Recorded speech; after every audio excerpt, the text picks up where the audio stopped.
Hello అందరికీ, ఏంటి ice cubes soda చూపిస్తుంది అనుకుంటున్నారా? నేనైతే ఇప్పుడు ఒకటి చేయబోతున్నాను. అదేనండి, మీకు కూడా తెలుసు కానీ కొత్తగా చెప్తున్నావేంటి అని కూడా అనుకోవచ్చు. లెమన్ సోడా అనమాట. నాకు ప్రెగ్నెన్సీలో అయితే లెమన్ సోడా ఎక్కువగా తాగాలనిపిస్తుంది. ఇది నేను సెకండ్ టైం ఇంట్లో చేసుకోవడం, మరి మీతో కూడా షేర్ చేసుకోవాలి కదా, అందుకే వచ్చేసాను. ఒక 2 గ్లాస్ తీసుకొని లెమన్ అయితే పిండేసుకోండి. మీకు తగినంత సాల్ట్ అయితే వేసుకోండి మీ టేస్ట్ని బట్టి. ఇంకా నెక్స్ట్ వచ్చేసి అయితే నా దగ్గర ఐస్ క్యూబ్స్ ఉన్నాయి, అవి కూడా వేసాను.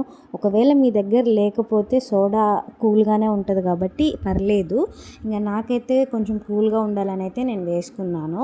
ఇంకా సోడా క్యాప్ అయితే తీసేయండి, అది కూడా చెప్తున్నారా అని అనుకోవచ్చు. నేనేదో జోక్గా చెప్పానులేండి.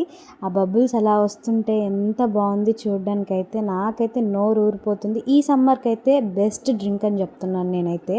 మరి మీలో ఎంతమందికి ఈ సోడా ఇష్టం అనేది కూడా కామెంట్ చేయండి. అంతే ఈ వీడియో. Bye bye.